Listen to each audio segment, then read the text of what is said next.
okay with you? Right. Let me see your hand. Get through first.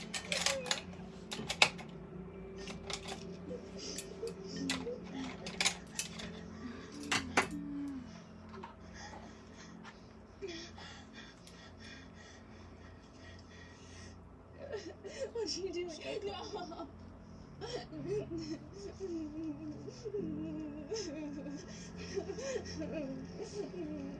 Come on.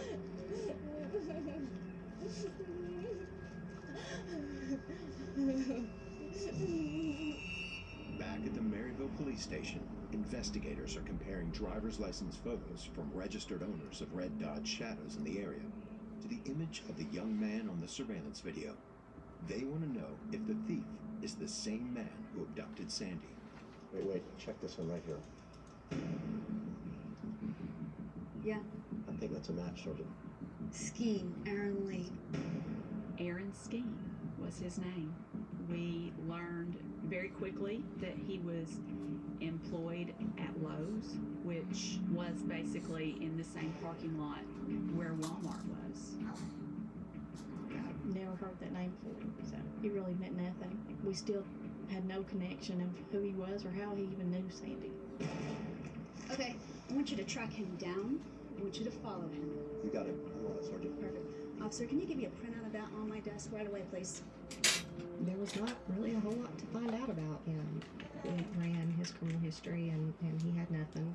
20-year-old kid.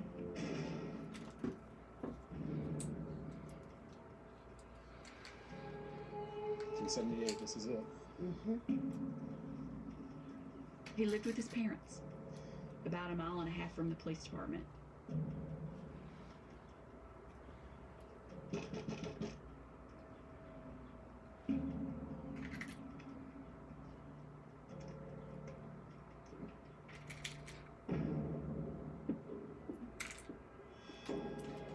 Can I help you?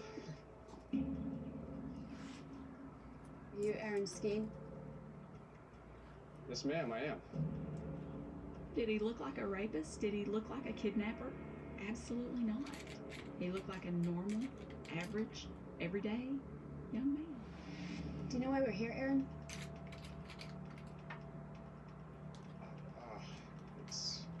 It's about the checks, right? Listen, I am so sorry about that. I promise I will pay it all back. We want to talk about those checks, Aaron, but we have some more important things to talk to you about. Sure, no problem. Would you come down to the station with us, Aaron?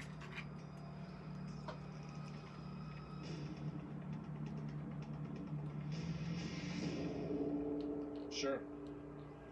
Not a problem. Either way. It's not like he was in shock and disbelief. It's not like he said, well, what took you all so long to find me? No emotion shown. None.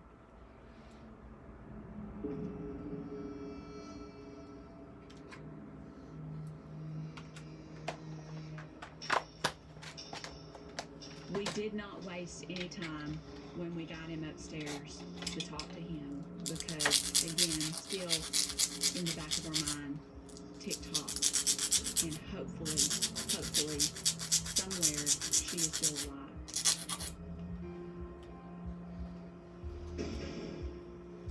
Aaron, you know about the check. You know how it is. Tell us how you know Sandy, and tell us where you took her. She wanted me there. He went on to explain that he just happened upon her apartment one day, noticed the window was partially open, and was intrigued by that and wanted to see what was inside. And just kept on going back. She wanted me there. I know she did. Otherwise, she wouldn't have left the window open. He justified in his own mind entering her apartment by saying that when he went by her apartment, if the window was open, he felt like she wanted him to come in. That to him was an invitation to enter her apartment. That's when I took the checks. You know, the other stuff.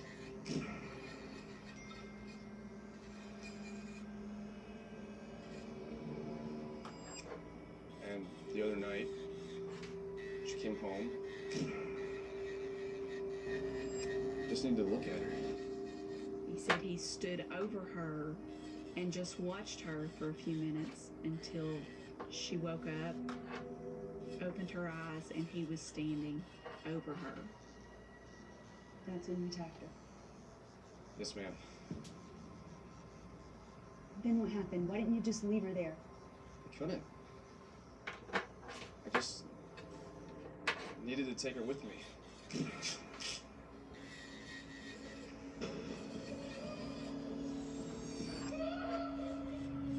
Aaron, do you know where Sandy is now? Yes, ma'am. She's still alive. Last I saw her, she was alive.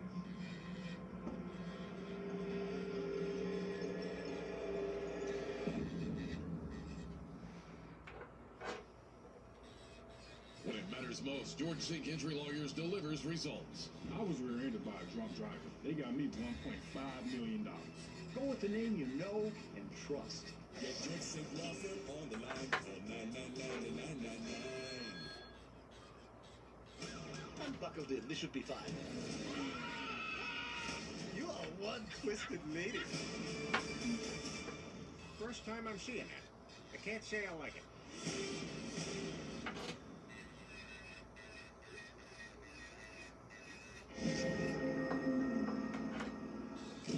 3 days after Sandy Jeffers was taken from her apartment in the dead of night, Maryville police have a suspect in custody.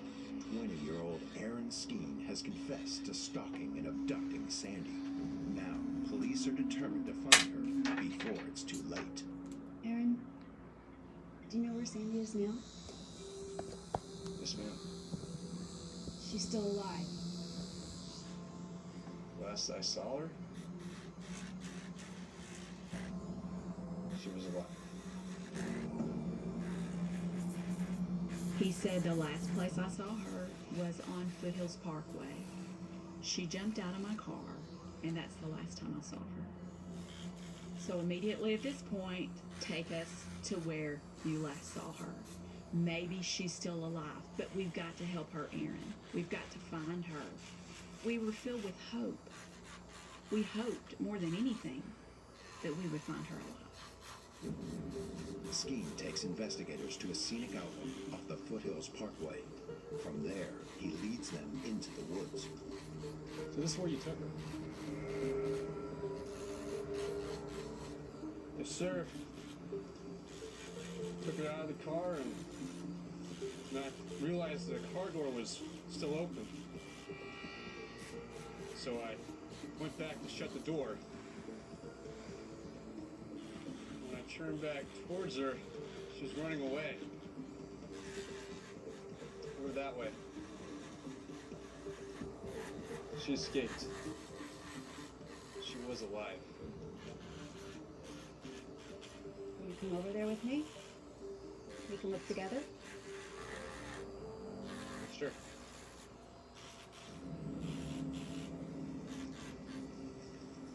On the other side of the hill, it's a big, huge drop-off. Totally wooded, no one around. So we start looking. He was definitely uncomfortable, like he was afraid he was going to see her there.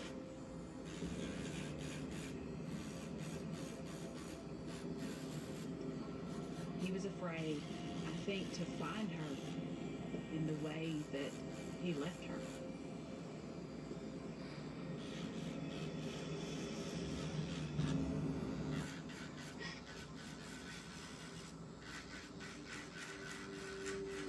Up until that point, we still had hope that she was alive. It was heartbreaking to know that everything that you had done up to this point, that you didn't get there in time.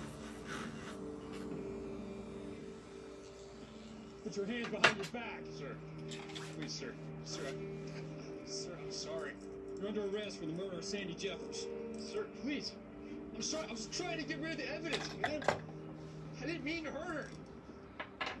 After Aaron Skeen is placed under arrest, he reveals the terrible story. I'm glad he confessed. I know it would have been a lot harder if he hadn't. I don't think it was closure, but I think it was relief. At least it gave us some idea, and instead of just trying to put all the pieces together ourselves. To my knowledge, the only explanation that he had said as far as killing her was to cover up the rape. So just no regard for life. I said don't stop!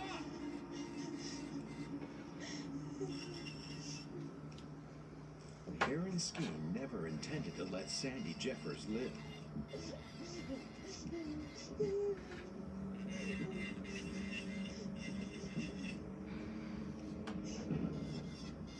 In fact, he was so determined that she die, he pushed her over the edge himself.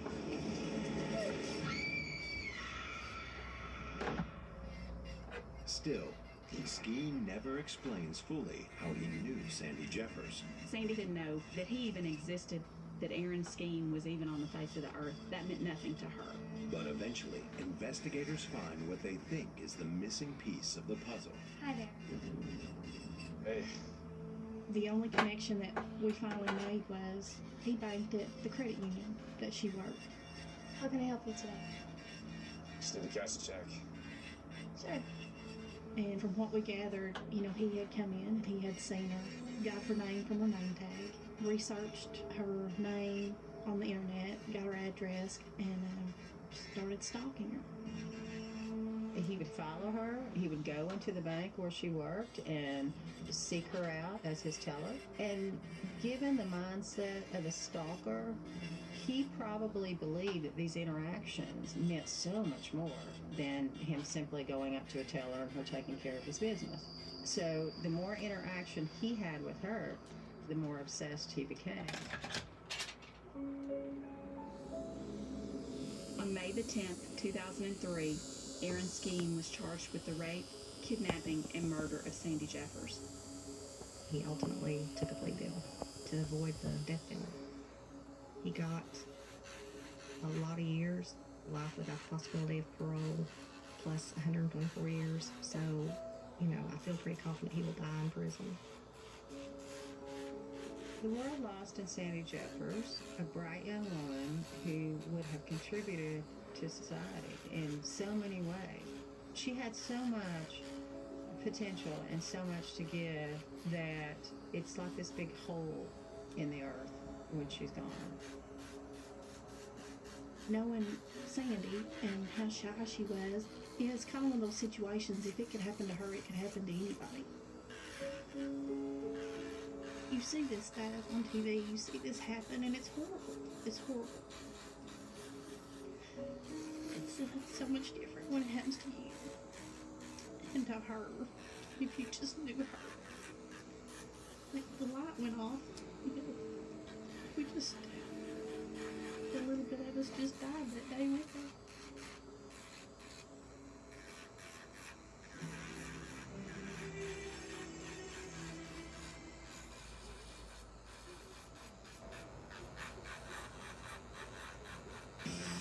From the 90s to today, Nexus is the secret to strong, shiny hair. Our liquid crystallizer helps repair and resist damage. Try Nexus Liquid Crystallizer and watch Al from the World of Legally Blonde only on Prime Video. Tidy Cat's latest mission, keep life tidy. With Tidy Cat's Performance Plus line.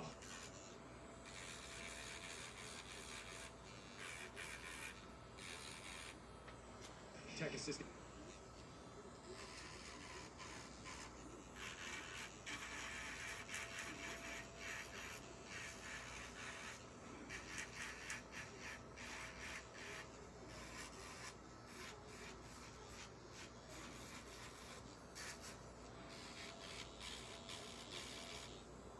Tracking control. Advanced.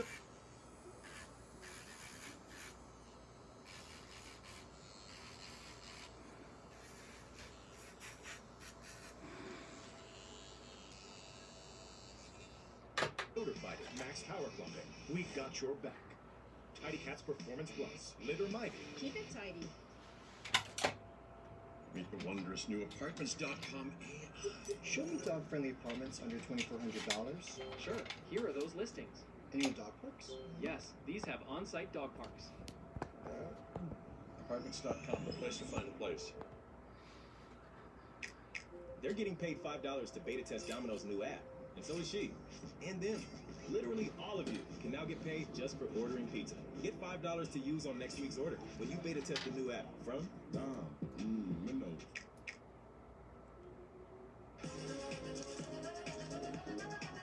I'm Morgan. I work with the cops. Bingo. I'm not a cop, just have an IQ of 160. Told you we'd solve this one. It's you being right about something. Ugh.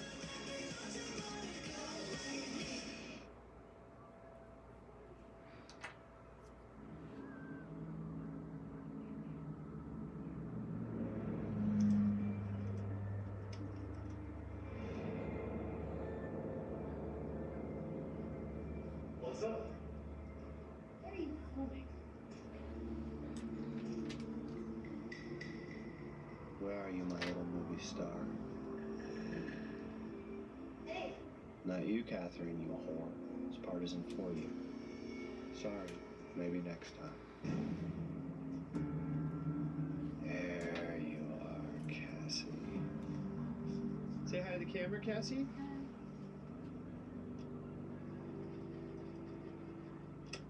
Say hi to the camera, Cassie. Say hi to the camera, Cassie. Say hi to the camera, Cassie. You're gonna be a big star, Cassie.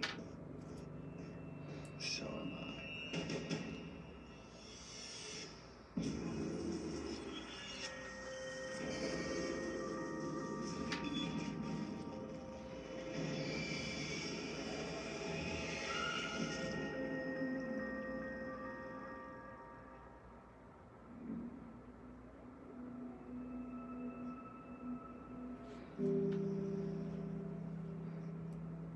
Did you bring your algebra book? Mm-hmm. I guess if you're old enough to house it for your aunt, you're old enough to remember to bring your homework. Cassie was a 16-year-old high school student, grew up in Pocatello, and you know, as far as what we knew, she was very well liked and was completely on track for having a successful rest of her life. How is algebra going anyway? An A so far. All A's. Like I say, high school grades lead to college grades, which leads to law school. You know, when I was your... I know. When she got into junior high and high school, she really blossomed. She wasn't the shy little girl she was in grade school. She was very motivated. She was very driven. When she got her mindset on something, she was right on it. She was gonna get what she wanted. And there's nothing Cassie wants more than to buy her own car. One way to keep her car fund growing is to house sit for her aunt and uncle while they're out of town for the weekend. Cassie, you always say how there's nothing to do on the weekends. Well, now you have something. Now, your Aunt Allison will be back on Sunday at around noon. You'll just want me to come pick you up, right? Mm-hmm. Cass, are you okay out here on your own? Mom, I'm 16 years old. Why wouldn't I be okay? It's just for 2 nights. You're right, you're right. I guess you can house it for 1 weekend without your mom. Come on, give me a hug. I'll see you Sunday.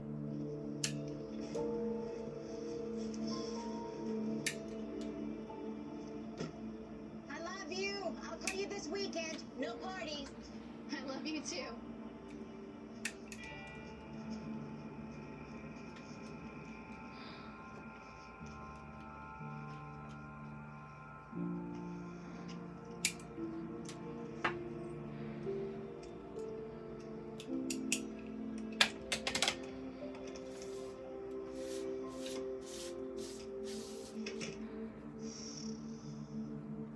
It's just a 15-minute drive from Cassie Jo's home to her aunt and uncle's. It's about 5:30 on Friday evening when she arrives, and the big house in Whispering Cliffs feels awfully quiet. It's a remote part of the county, and although Cassie's familiar with the house and she's comfortable in her environment, she probably had to be at least a little bit concerned. Maybe not filled with fear, but at least concerned.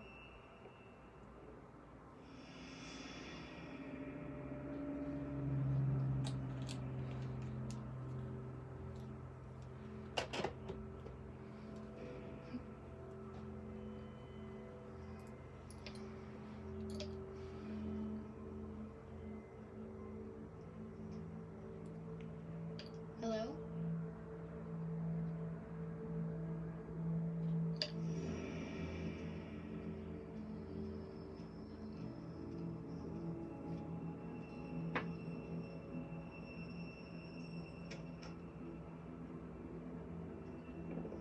It's an older house. It creaks as you're walking upstairs and walking across the floor.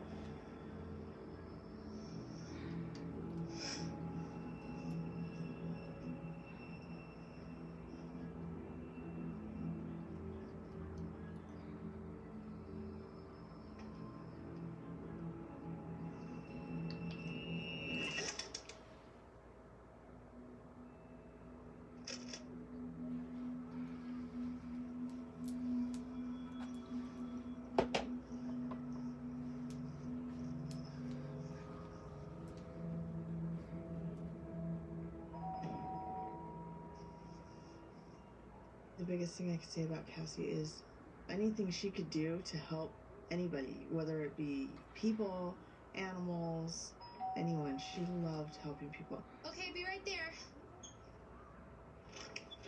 Good afternoon. Got a package for you. Sign there on the X. There you go. You got it? Yeah. Ease them out. No, I got it, thanks.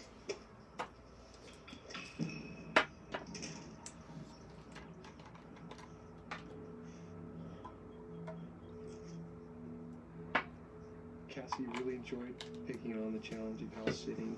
It was a way for her to, of course, earn some extra money, but it was also a way for her to demonstrate that she was responsible.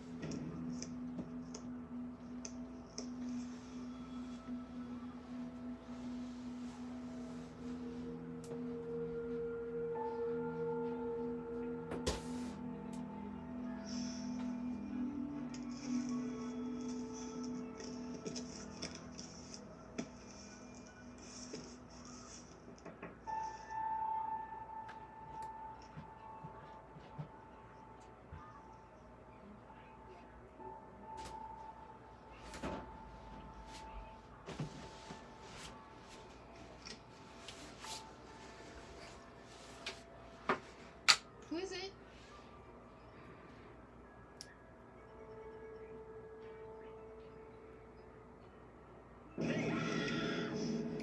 Matthew! God, you scared me half to death! I'm sorry, Cassie. I'm sorry. I was just goofing around is all. And I called you like 5 times. Why didn't you pick up your phone? Matt, cell phones barely work out here. You know that. Do that again. Matt was Cassie's boyfriend, and they'd known each other for, several months, and had been seeing each other on a daily basis for that period of time. They enjoyed, watching movies together and just hanging out and enjoying each other's time. And I think that Cassie's mother trusted Matt, to make good decisions while in the company of Cassie. He treated her really well, made sure to take her out and be a gentleman with her. And so he seemed like a really good kid. What time is your mom coming to pick you up? Like 11 or so. Kinda wish you can stay, Well, yeah, me too, but that didn't go over too well with Mom.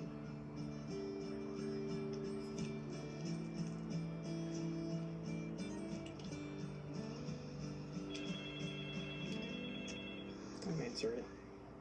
It's my mom. Hi, Mom. Yes, everything's fine. Matt's here. Hello? We're just hanging out. Why the fuck you got me blocked for? We talked about this. It's just for 2 days. You don't have to check on me every 5 seconds. Okay? I will. Love you too. So, where were we?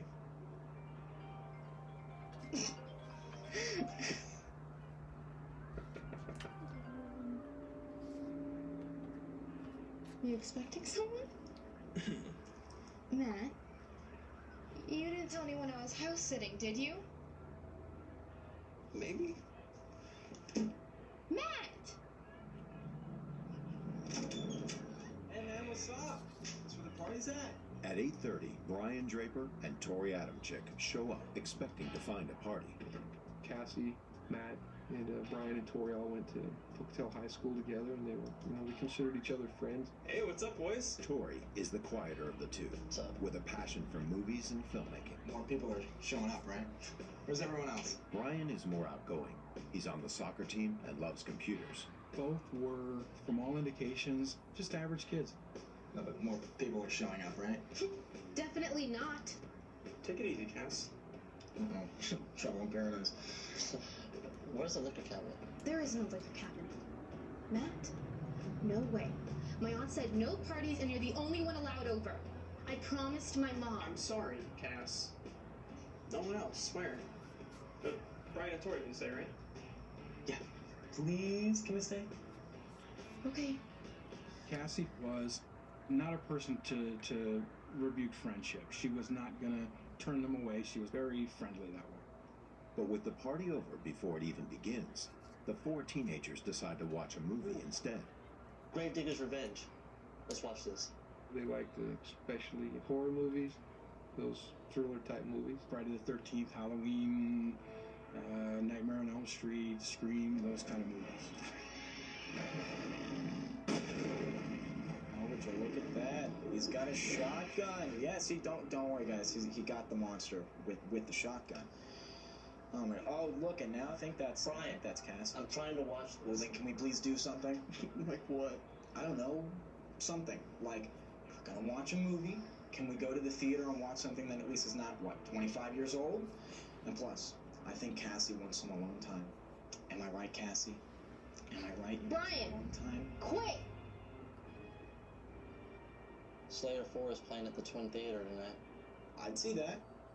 Around 9:30, Tori and Brian leave the house in Whispering Cliffs, heading for the movies.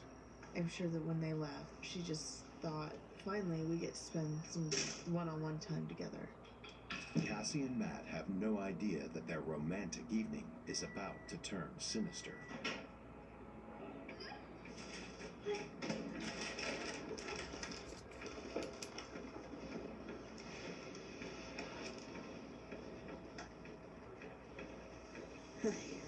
Here you.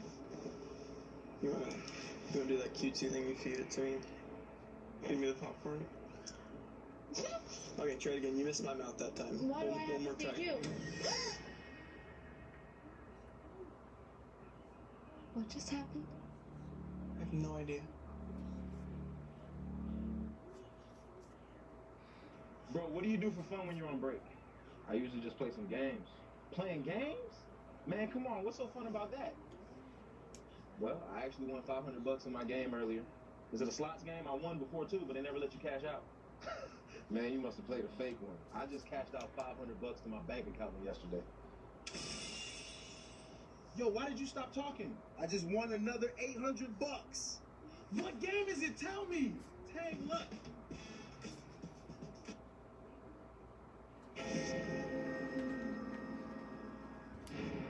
16-year-old Cassie Jo Stoddard is house-sitting for her aunt and uncle.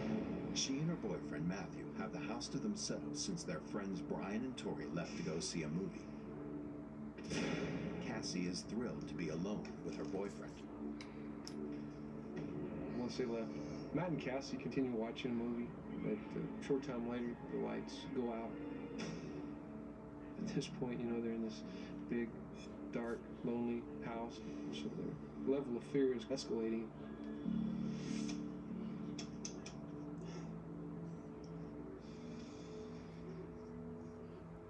The power's still on outside. Maybe it's a breaker in the house. Do they have any flashlights here? Yeah, I think so. Hold on.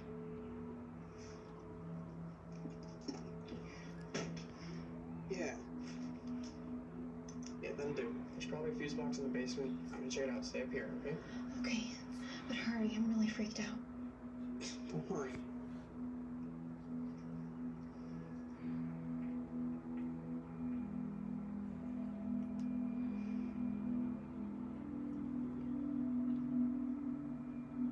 Let's do it.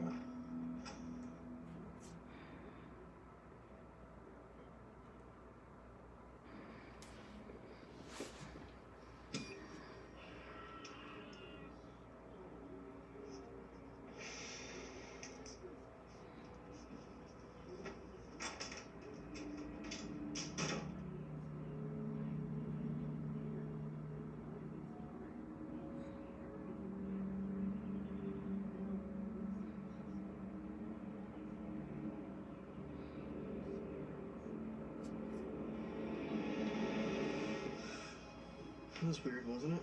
Weird is one word for it. Matt, what was it?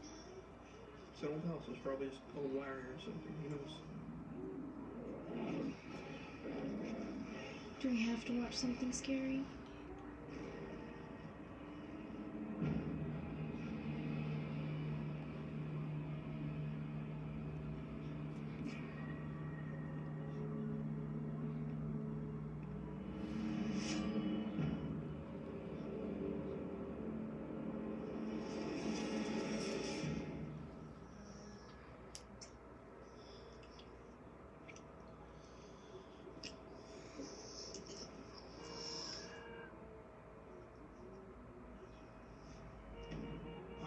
Man, that's my mom's probably been trying to call me. Now?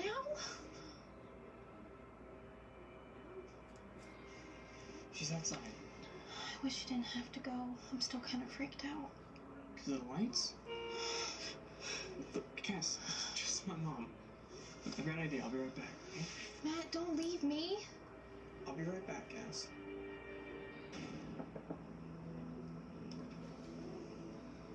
Hey, Mom. Hey, what's up? Okay, so, look, the thing is, the lights in the house just kind of went off and on, and Cassie's real scared to stay out here by herself. No way. Don't even try it. I told you at least 5 times. You guys are not ready for this. No way, mister. Mom, come on, it's... Okay, so she won't let me stay. I knew it. But she said that if you want, you can come stay at our house, and then we'll bring you back in the morning. Matt, I can't. I told my aunt I would be here, and I gave her my word. And they're paying me to be here. What if something happened? Cass, you'll be away for what, like 8 hours? What's gonna happen? I can't just bail.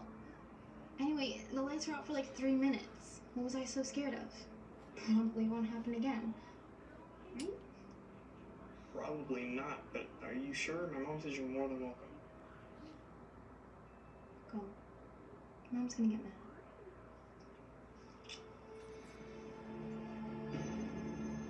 At approximately 11 p.m., Matt left the house with his mother.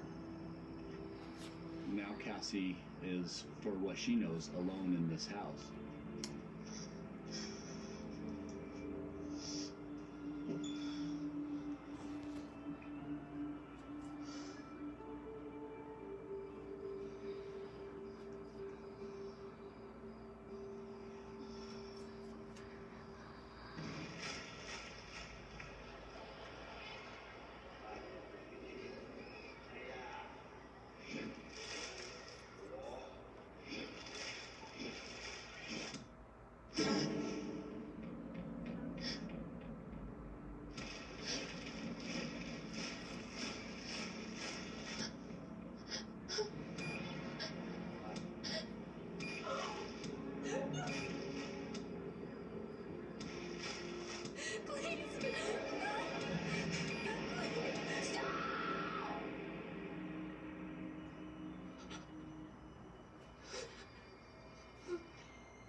Sunday morning.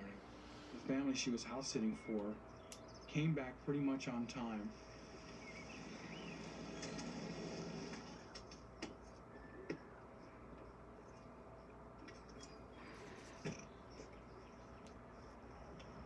Cassie's cousin Kelsey is the first to go inside. Kelsey, can you ask Cassie to help us with these bags, please? Whatever, Mom. Watch your tone, please.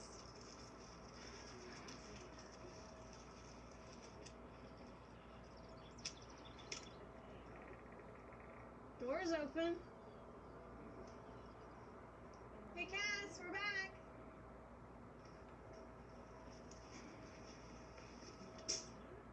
Cassie? Where are you?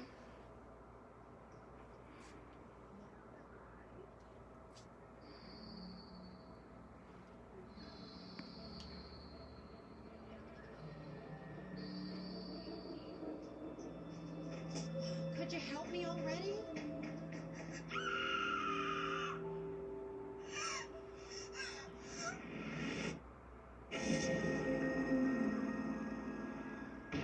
After a weekend of house sitting for her aunt and uncle, Cassie Jo Stoddard should have been looking forward to their return home. Instead, things had taken a terrifying turn. When the daughter arrived in the front room, what she discovered was Cassie lying on the floor.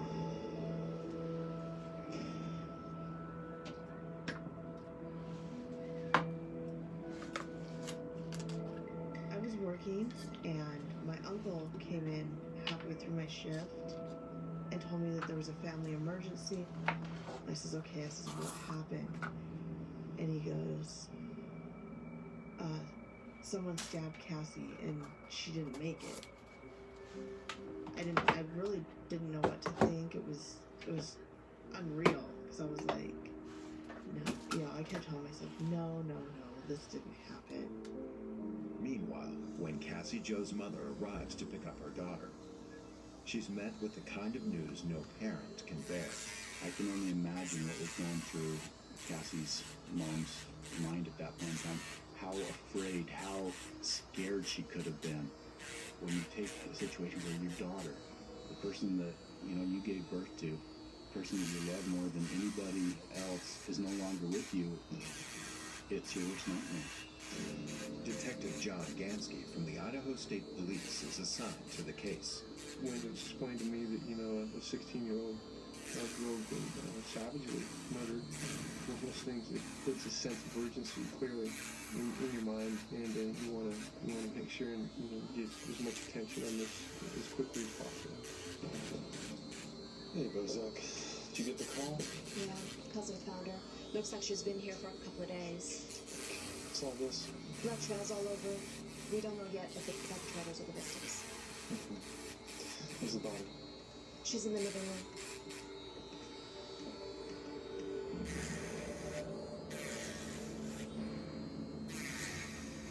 The family had just come back from a trip. So any witnesses? No, sir. Nearest neighbor was about a half a mile away, and he counted 27 stab wounds all above the waist. No sign of sexual assault. Well, no visual. Still have to do the rape kit. Is anything missing from your house? Near as we can tell, no. The TV and the DVD player are still here, and the homeowner says there's some jewelry upstairs, and that's still there too. Probably not a robbery gone wrong. Doesn't look like it. It was a very violent, scene. Anytime someone is stabbed numerous times, would indicate that maybe it was more of a personal type crime. And so we tend to look at people who is most close to the victim. And the last person to see Cassie alive was her boyfriend, Matthew Young.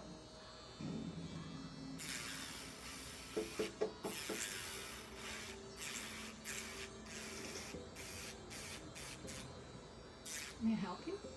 I'm Detective John Gansky of the Idaho State Police. I need to speak to your son, Matt. Once we learned that Cassie had been with Matt, her boyfriend, we were certainly interested in talking to Matt as soon as possible. What's bad? When you left Cassie, was there anybody hanging around? Maybe a car that didn't belong there, anything like that? Did Cassie say anything as you were leaving? Something that stood out to you?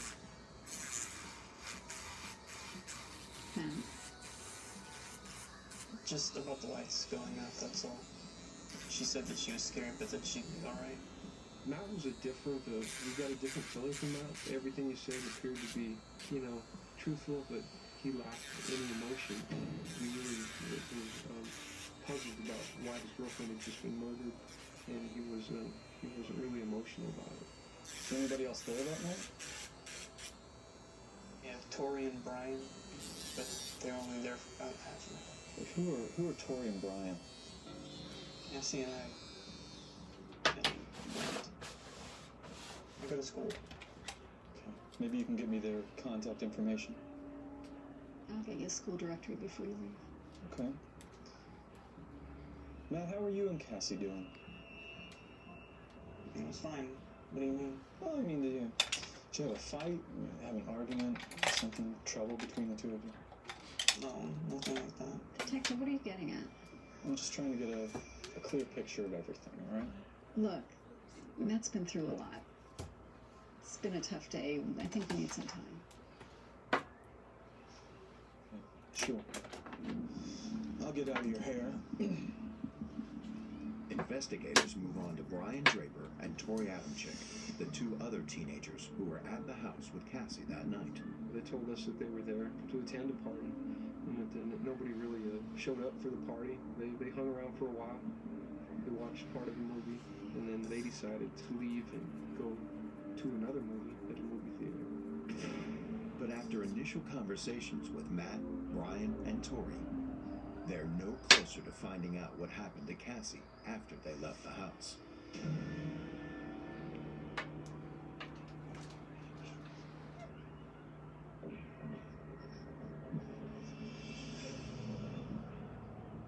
If anyone's here, please just leave. I'm begging you, leave. I'm calling the cops, so you better leave now. No.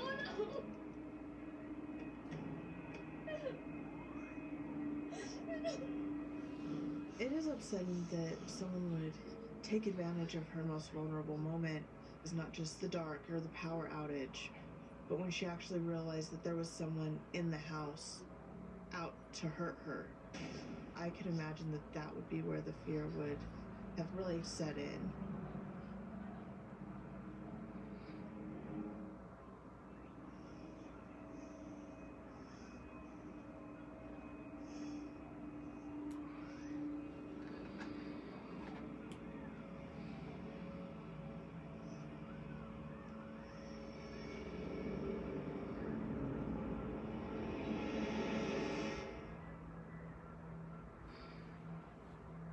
Hello? Is anyone here?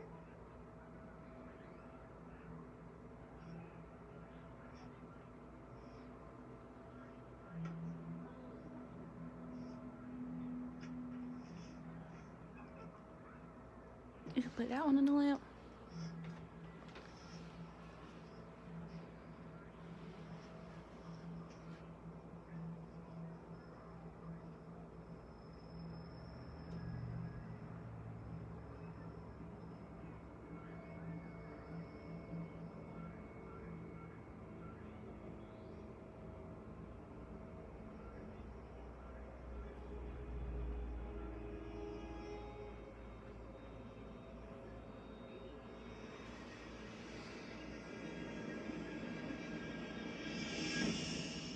Two days after Cassie's body was found, detectives still don't have a solid suspect.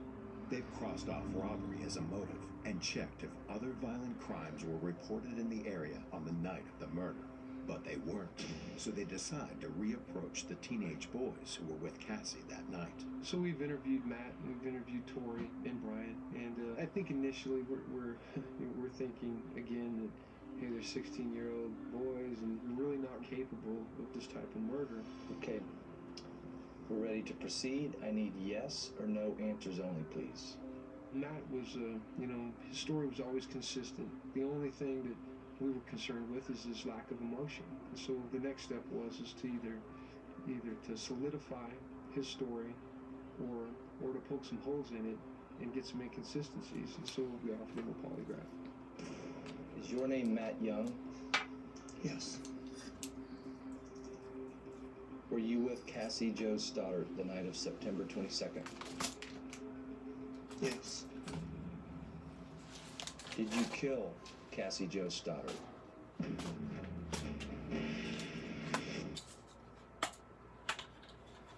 healthcare advocacy to me means being there for my patients to support them during what is probably the Look at most what she difficult, is. critical time of their life.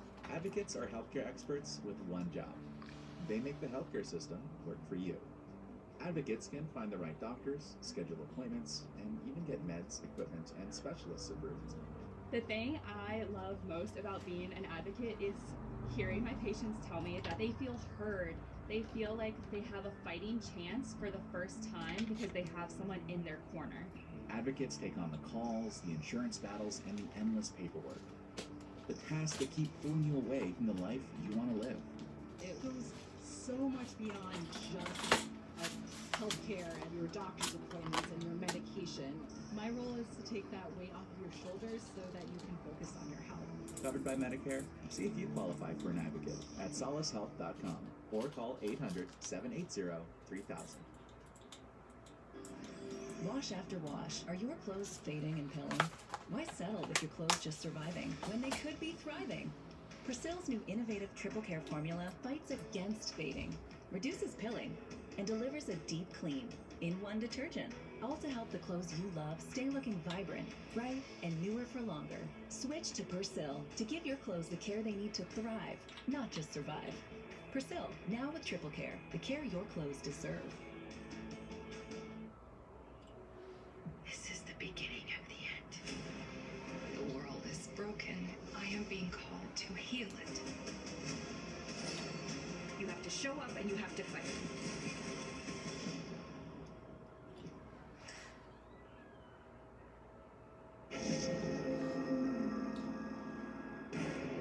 2 days after discovering the bludgeoned body of Cassie Jo Stoddard, police amp up the pressure on her boyfriend, Matt Young, by asking him to take a polygraph test. Were you with Cassie Jo Stoddard the night of September 22nd? Yes. Did you kill Cassie Jo Stoddard? No.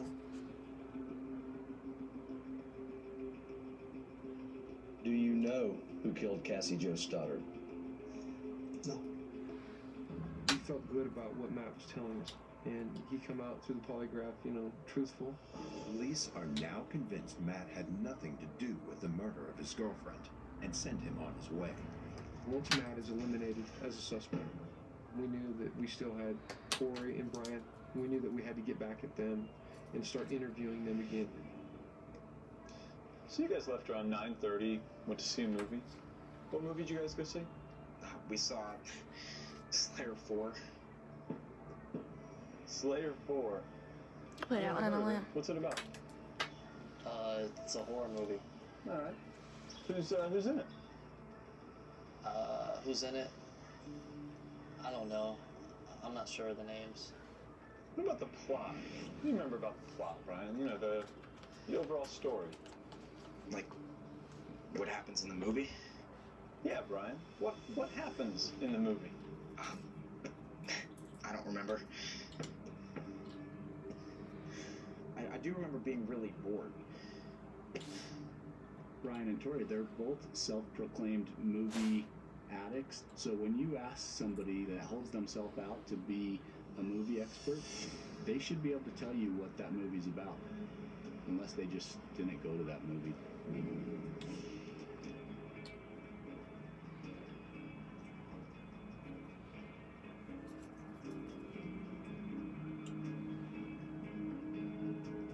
Trying to figure out who was working the counter on Friday night. Oh, that would be me.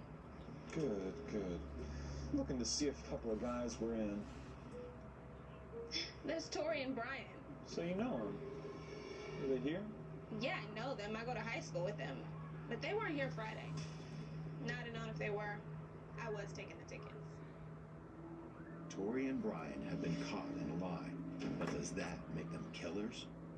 We're thinking, okay, they're lying to us, but maybe they're lying to us because they were up to some other kind of activities that they would be in trouble for if their parents were to find out. So we know that we have to press forward and find out why Put they're out on lying a to lamp. us about going to this movie.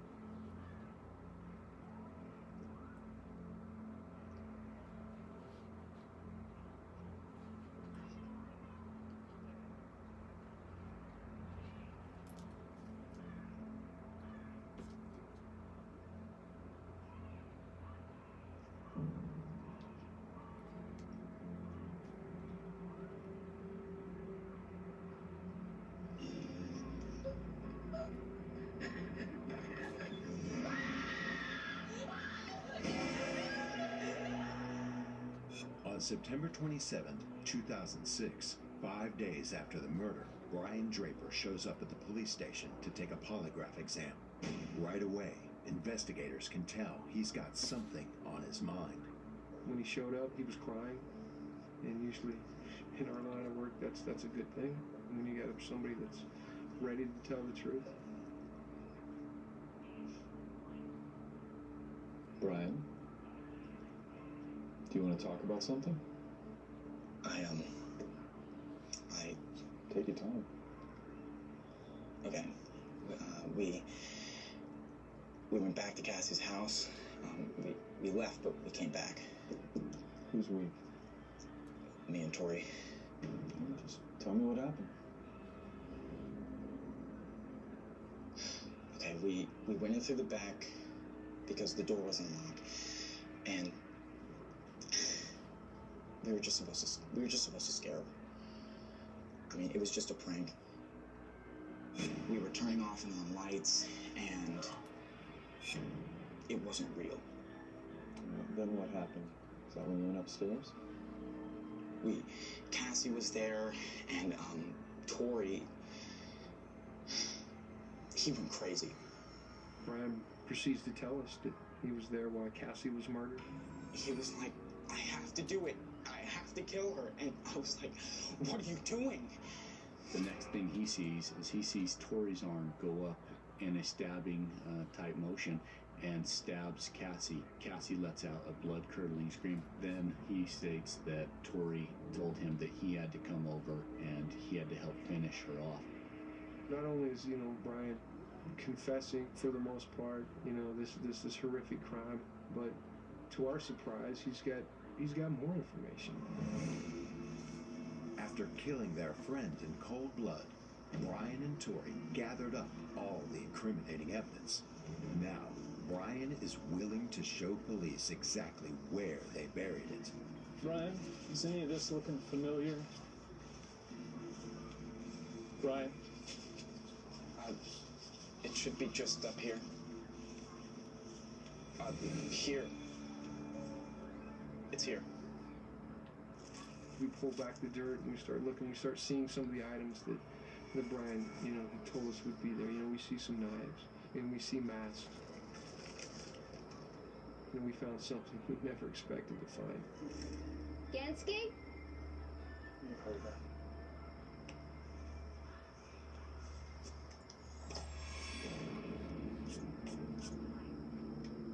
Brian, what's on this tape? Brian, what's on this tape? Tell me what's on this tape. Nobody ever mentioned a videotape, and so, we all stepped back and took a deep breath.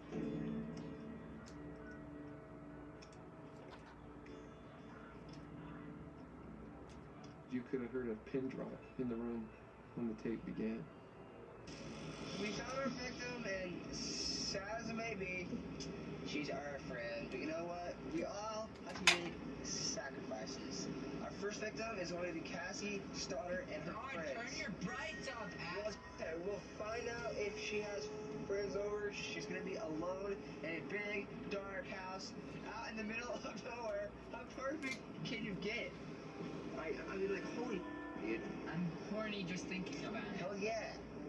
In the footage of the tape, we're seeing that two 16-year-old boys, they're talking about planning the murder of Cassie. It was shock and awe. It's one of those situations where you can't understand how two people can be as evil as they are. It was supposed to happen tonight, so hopefully everything will go well. Everything will go smoothly. We can get our first kill done, started, and we can keep going. Hopefully, after that, we failures that we have. Yeah, we probably tried it 10 times. They've never been on the loan set. Well, we have the parents show up. As long as we're patient, and we were patient, and then we're getting paid off because I missed this on the loan. So we got it all worked out now. So I'm sorry. I'm sorry, Cassie's family, but GI number one. We're just, we're beside ourselves. You really think? You'll put that one on the videotape lamp. something like that. I'm not sure we're ready to see a murder on tape. Motherhood is hard, and feeling blue is one thing. But this may be something more. It could be postpartum depression, or PPD. As many as 1 in 8 women feel symptoms of PPD after giving birth. It can make you feel depressed or hopeless, like you're just hanging on, hoping it will pass. PPD can feel overwhelming, but it is a treatable medical condition. Ask about Zurzuvae, the first and only FDA-approved pill for postpartum depression. You may feel relief starting in 3 days. You take Zurzuvae for only 14 days. Zurzuvae may cause serious side effects like decreased awareness and alertness, which can affect your ability to drive. You may be unable to tell on your own if you can drive safely or how much it affects you. Do not drive or do other dangerous activities until at least 12 hours after taking each dose. It may cause sleepiness, drowsiness, slow thinking, dizziness, confusion, and trouble walking that may increase risk of falls. Talk to your doctor about alcohol, opioids, or similar medicines while taking Zurzuvae, as they can make symptoms worse and may cause trouble breathing. Call your doctor about sudden changes in mood or behaviors or suicidal thoughts. Tell your doctor if you have liver or kidney problems or are pregnant or plan to become pregnant, as it may harm your unborn baby. Side effects also include common cold, diarrhea, feeling tired or weak, and UTIs. Motherhood won't always be smooth sailing, but if you have PPD, ask your doctor if 14 days Zurzuvae could help. Let's put that one on the lamp. Cleans like Clorox. Smells like cherry blossom. Experience long-lasting freshness with new Clorox Scentiva Cherry Blossom. If you keep making that face, it's gonna stay like that. I'm trying to get my own car insurance. USAA. Grandpa was in the military. He shared membership with your mom so she could share with you. Easy. USAA. Check if you're eligible today. What happened? Was it a fumble? Was it a pick? Well, that's what NFL does! Touchdown! Texans! Get live, local, and primetime games on mobile with NFL Plus, and keep the NFL in reach. Bobby. Good God in heaven.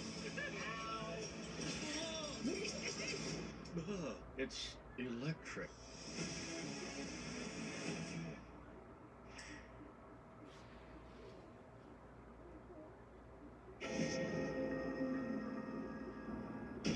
In the murder investigation of Cassie Jo Stoddard, it's here. One of the teenage suspects has led investigators Just put straight that to one a on the lamp. treasure trove of evidence, and one item is shocking beyond measure. When the video was actually played for us, it left you with a feeling in your gut of emptiness and pure fear of where have we gone as a society that two young people can think and act the way these two young individuals have. Or sick psychopaths do not get pleasure of killing other people. That sounds good, baby. We're gonna go down in history, Ted Bundy, like a hillside strangler. Those people are more amateurs compared to what we're gonna be. Now we know it's not an accident, it's not a prank, it's premeditated murder, which they planned and they executed.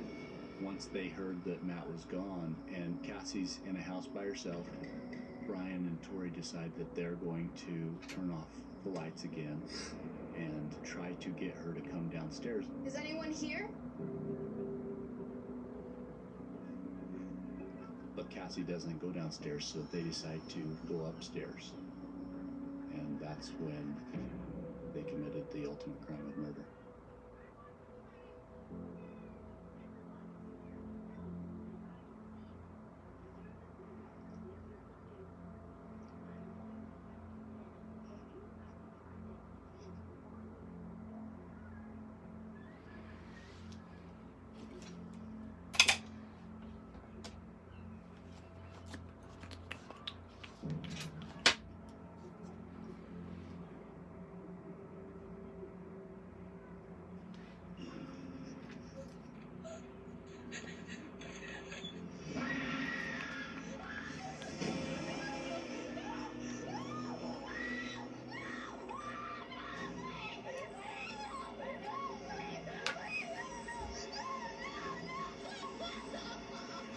Put that on an lamp.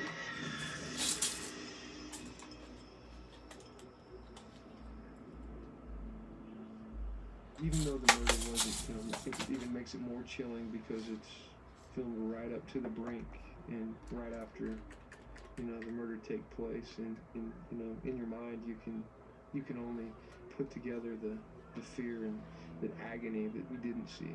How scared Cassie must have been during that period of time. We just killed Cassie.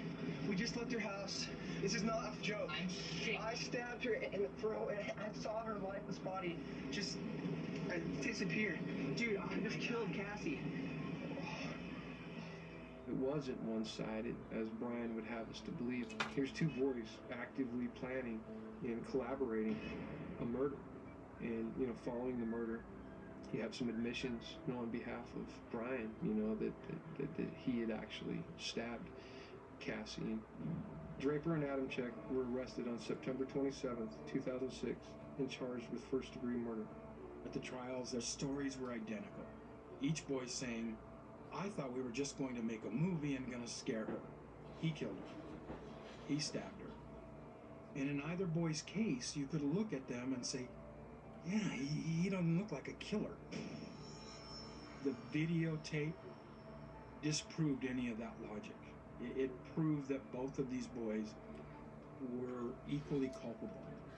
And ultimately, as a result of both of those trials, Brian and Tori were convicted and sentenced to life in prison for first-degree murder.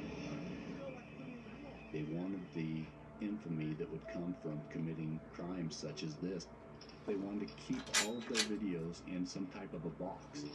So when they were discovered or when they were caught or when they were dead, that somebody could go back and look at this box of videos and You go, could put it out on a look lamp. at what Brian and Tori did.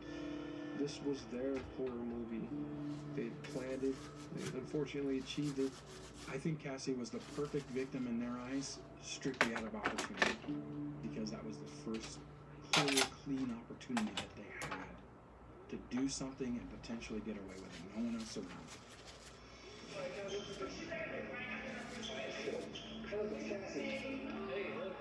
Hello, Cassie.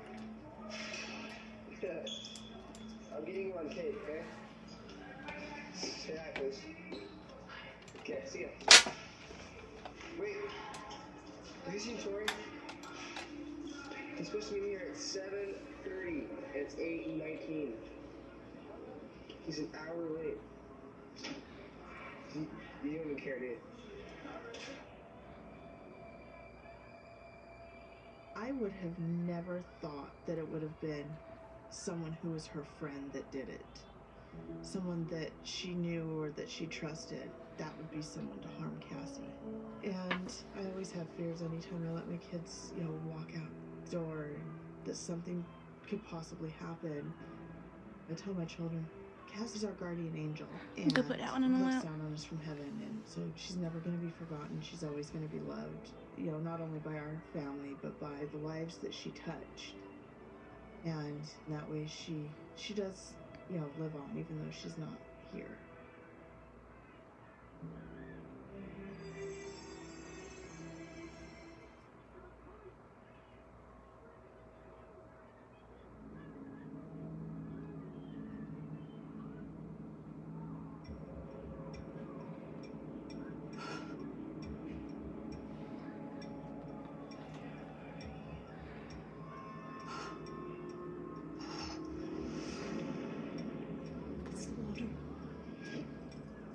It's always been water for her. You could put that one in a lamp.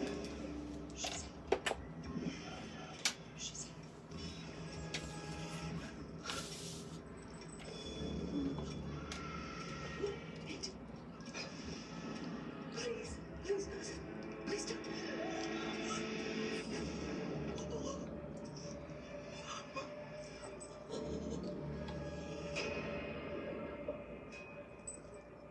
Could take those one out. I don't know when, but you'll find her.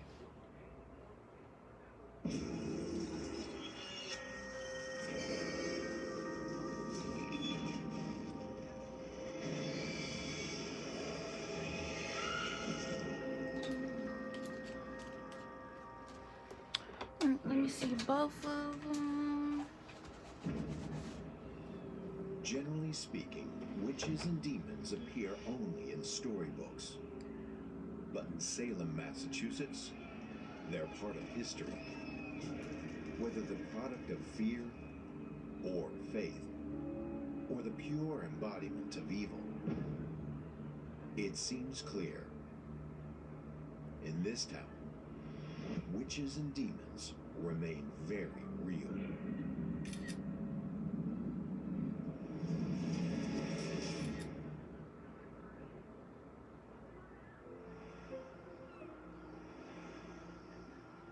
Martha Brailsford moved to Salem in the late 80s. She was actually descended from Roger Conant, who settled Salem. And she was attracted to the area because she wanted to be close to the sea. She just felt it in her soul.